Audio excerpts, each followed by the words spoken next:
ঢাকা খুলনা মহাসড়কের ফরিদপুর সদর উপজেলার করিমপুরে দুই বাসের মুখোমুখি সংঘর্ষে ৩ জন নিহত হয়েছেন। এ দুর্ঘটনায় দুই বাসের আরও ১০ জন আহত হয়েছেন। বৃহস্পতিবার বেলা ১০টার দিকে এই দুর্ঘটনা ঘটে। নিহতদের মধ্যে ২ জনের পরিচয় পাওয়া গেছে। তারা হলেন লোকাল বাসের যাত্রী, শহরের উত্তর টেপাখোলা এলাকার আব্দুল কাশেম মোল্লার ছেলে আব্দুল মান্নান মোল্লা। লোকাল বাসের চালক আজিজুল হক। নিহত আরেক নারী যাত্রীর পরিচয় পাওয়া যায়নি। ফরিদপুর হাইওয়ে পুলিশের সহকারী পুলিশ সুপার মোহাম্মদ মারুফ হোসেন জানান, চুয়াডাঙ্গা থেকে ছেড়ে আসা রয়্যাল এক্সপ্রেসের একটি বাসকে ফরিদপুর থেকে ছেড়ে যাওয়া মাগুরামুখী লোকাল বাস রিক এন্টারপ্রাইজ দ্রুত গতিতে গিয়ে আঘাত করলে এই দুর্ঘটনা ঘটে। এতে দুটি বাসেরই সামনের অংশ দুমড়ে মুচড়ে যায়।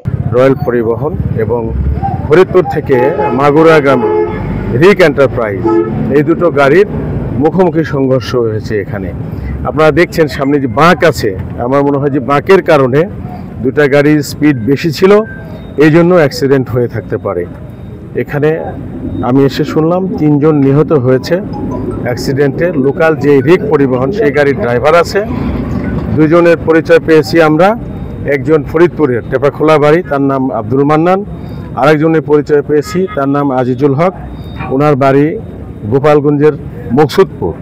আর মহিলা একজন মারা গেছেন, ৩ জনের মধ্যে একজন মহিলা, তার পরিচয়টা আমরা এখনো পাইনি। ওনারা হাসপাতালে আছেন। জানান, এই দুর্ঘটনায় এক নারী সহ ৩ জনের মৃত্যু হয়েছে। দুই বাসের অন্তত ৮ থেকে ১০ জনকে হাসপাতালে ভর্তি করে চিকিৎসা দেওয়া হচ্ছে। তিনি আরো জানান, দুর্ঘটনার পর কিছু সময়ের জন্য মহাসড়কে যান চলাচল বন্ধ থাকলেও দ্রুত উদ্যোগ নিয়ে তার স্বাভাবিক করা হয়। নিউজ ডেস্ক, দৈনিক রানার।